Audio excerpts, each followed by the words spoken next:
व्यासाय विष्णुरूपाय व्यासरूपाय विष्णवे नमो वै ब्रह्मनिधये वासिष्ठाय नमो नमः। आज भगवती पराम्बा जगदम्बिका जो साक्षात महाकाली महालक्ष्मी महासरस्वती स्वरूपात, उसके गुणानुवाद में सुबोधय जो परंपरा से पुराण के विद्वान रहे हैं, उनके मुखारविंद से यथावत देवी भागवत की कथा श्रवण करने का सौभाग्य प्राप्त हुआ। वैसे कथाओं में विसंगतियां बहुत आ गई, लेकिन मैं देख रहा था श्लोकों के ऊपर श्लोकबद्ध कथा चल रही थी और श्लोकों में कहीं भी स्खलन नहीं था। यह बड़ी बात रही। और हो न हो, देखिए दास का अभी दादा गुरु जी से थोड़ा संबंध रहा है और शास्त्र कहता है, एक भागवत में प्रसंग आता है, जब अश्वत्थामा को अर्जुन बांध करके लाए, द्रौपदी जिसके 5-5 पुत्रों की हत्या उसने की है, बंधे हुए को देख करके अर्जुन को कह रही है कि इसको छोड़ो छोड़ो। एसते भगवान द्रोण प्रजा रूपेण तिष्ठति, ये आपके गुरु द्रोणाचार्य पुत्र रूप के अंदर उपस्थित है, इनको मुक्त कर दो। तो मैं ये समझता हूं कि स्वनाम धन्य और हमारे समाज के गौरव श्रीनाथ जी शास्त्री ही पुत्र रूप से यहां उपस्थित है। अब इसमें एक बात और देखने की बात है। अभी आपने सोचा होगा कि पुत्र कैसे कह दिया। जो तपस्वी हो, जो स्वकर्मनिष्ठ हो, वो एक पीढ़ी आगे बढ़ा देता है। ये हुआ है हमारे, आपने कथा सुनी होगी ऋचि सत्यवती, उनको चरु दिया, उल्टा पुल्टा हो गया, तो उसने कहा कि ये तो नहीं होना, मेरे तो कम से कम नहीं होना, बोले एक पीढ़ी आगे बढ़ा देता हूं। तो श्रीनाथ जी शास्त्री ही आज अपने बीच में पौत्र के रूप में यानी पुत्र के रूप में उपस्थित होकर के, और देवी भागवत की कथा, देवी भागवत में तो प्रसंग ऐसे ऐसे आते हैं कि जिसमें आलस्य नहीं आता, निद्रा देवी छोड़ देती है, लेकिन देवी भागवत की कथा कहना बहुत कठिन काम, और वो भी यथावत यथा स्वरूप। तो ये देख करके मुझे बहुत बड़ा आनंद आया, और कहने की शैली भी दादा गुरु की और हाव भाव भी वही। 2-3-4 कथाओं में मैं भी उनके साथ में रहा, तो ये देख करके बड़ी प्रसन्नता हुई। ये और देखिए, हमारे समाज ने एक भूल की थी, विश्व विख्यात, और मैं तो कहता हूं कि ये भागवती परंपरा उत्तर भारत के अंदर एकमात्र श्रीनाथ जी शास्त्री ने प्रारंभ की थी,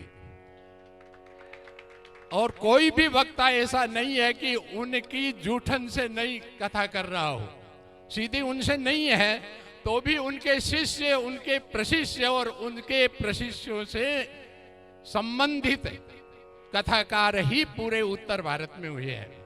सर्वप्रथम भागवत विद्यालय के प्रणेता वो रहे। अष्टोत्तर शत भागवत कथाओं का प्रवाह उन्होंने प्रारंभ किया।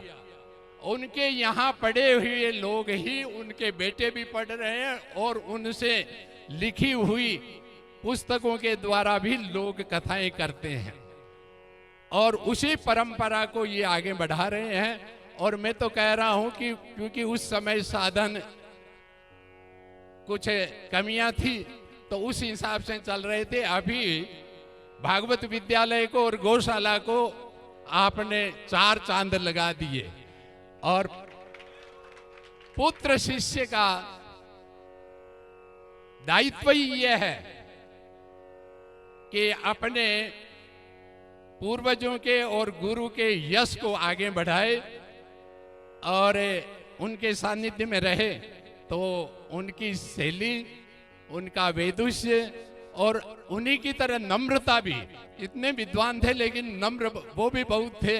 आप भी नम्रता पूर्वक कथाएं कर रहे हैं, ये गौरव है। हम लोगों ने उनको नहीं पहचाना, समाज उनसे नहीं जुड़ा। दूसरे लोग इधर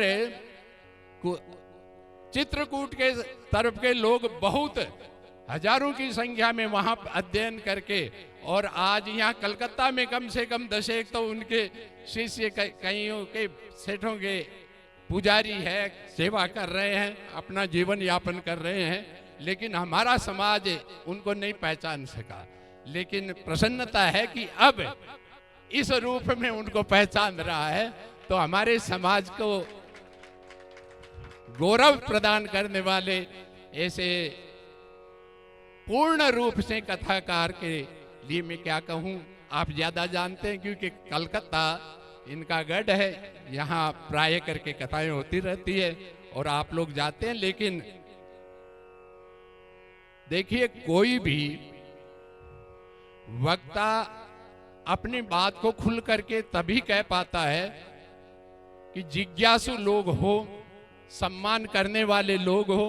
तो इसलिए हमारा समाज का दायित्व होता है कि उदीयमान श्री अनुराग कृष्ण जी का यशोवर्धन करें और समाज के लिए जागृत करें समाज को। देखिए, गुरोर मौनमाख्यानम शिष्या छिन्न संशया। गुरु का मौन आख्यान ही शिष्यों के संशय को दूर कर देते हैं। तो ये दोनों ही बातें यहाँ प्रस्तुत हो रही है। तो आप लोग शिष्य वर्ग भी है। यहाँ जो वृंदावन में शताब्दी समारोह हुआ था, तो वहाँ कई लोग समाज के मिले, प्रसन्नता हुई कि हमारे गुरुजी कुछ नहीं मांगते हैं, कुछ नहीं लेते हैं। तो ये एक प्रसन्नता की भी चीज है कि हम समाज के हैं और गुरु मानते हैं। ये दो तरह का संबंध, तो इस संबंध को अक्षुण्ण बनाएं, अभिवृद्धि को प्राप्त करें। अनुरागो महाभागे श्रीनाथानाम तु पौत्र कह सुयसे संवर्धते नित्यम वर्धताम अभिवर्धताम।